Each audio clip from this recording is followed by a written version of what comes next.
three things that we've worked on with the public a little bit, on terms of what do they really want to see preserved. And it's not just about the BBC. I think it's public service broadcasters. It can be commercial players like Sky. But for the BBC specifically, I think it's this idea of finding out the truth, pursuing truth with no agenda. So political impartiality is critical. The second is, obviously, we can focus really hard on UK creativity and UK content. I think that's really important. Our local stories. It's not all about global stories. I mean, I watch shows on global streamers and they're fantastic. But those stories, local stories, those regional stories, I think absolutely the BBC can double down there. And finally, I think there is something, and it's wonderful about the UK, I think, which is we come together for these enormous moments, whether it's the Euros, whether it's Glastonbury. And the BBC, I think, plays a role in those big communal moments. And that could be traitors as well, or gladiators, dare I say.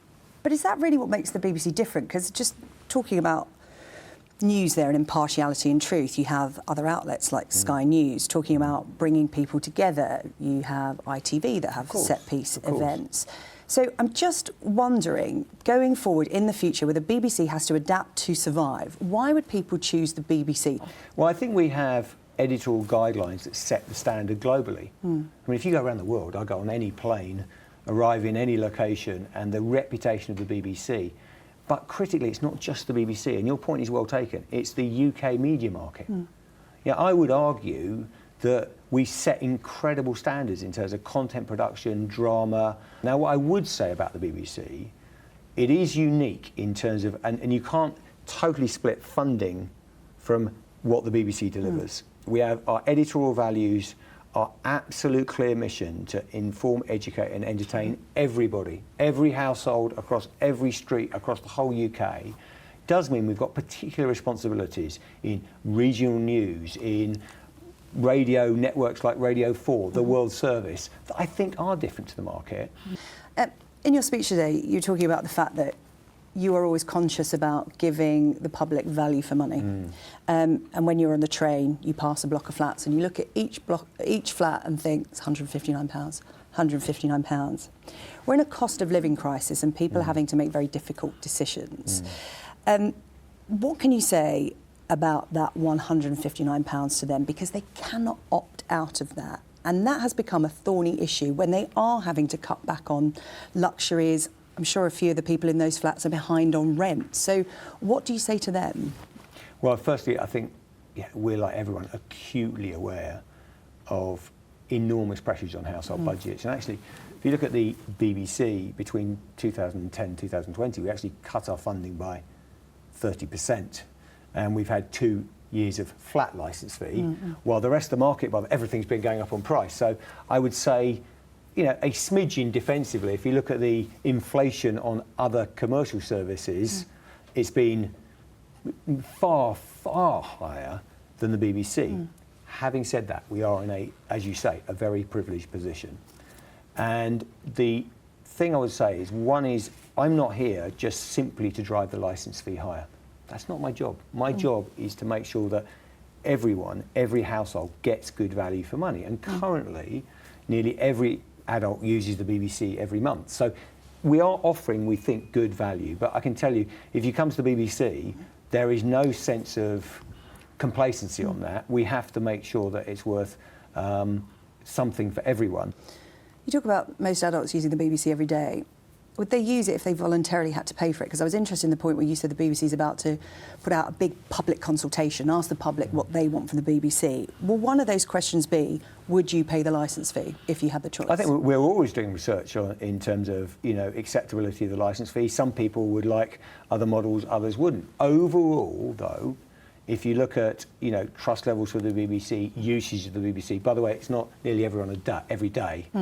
My numbers would be even better if you did that. But that's a fundamental question, isn't it, that needs to be asked. It's monthly. If people have a choice, because at the moment they don't have a choice, and everyone will have a different answer. But will that be part of the public consultation process? You know, would you pay your licence fee if you have the choice? You've got to look at all options in a consultation. The Conservative government are very clear that, you know, a new funding model you have to come up with something different. The current model is not going to work going forward.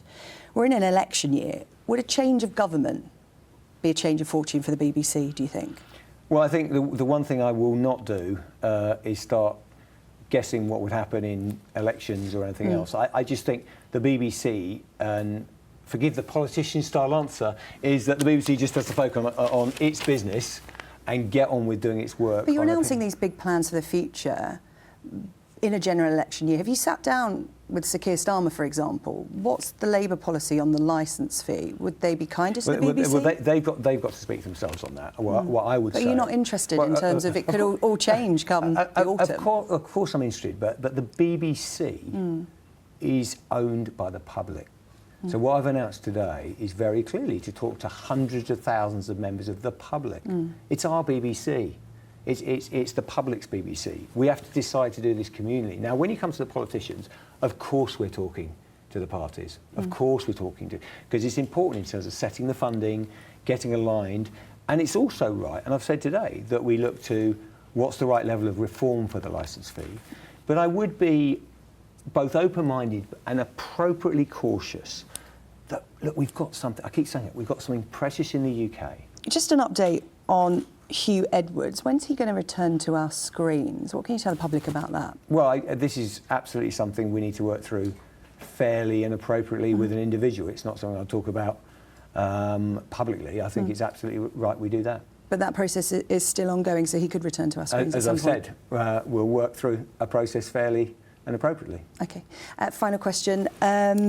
The BBC, what's it going to look like to the UK public in 20 years' time? And importantly, how will they be paying for it? I hope that the BBC will be absolutely there as a trusted source of truth, where they go to, where there's no agenda. And that's really important. Where they see and hear and read their stories, regardless of their backgrounds, where they come from. It's open to all. And I think the other place that they'd go to the BBC, or why they go to the BBC, is they'd say where the rest of the world has become even more polarised, you know, the algorithms have got narrower and narrower around your personalisations. I can go to a space that's completely unique because it brings people together. And that'll be incredibly precious. And hopefully that is funded in a way that preserves public service broadcasting for all. That's worth a fight.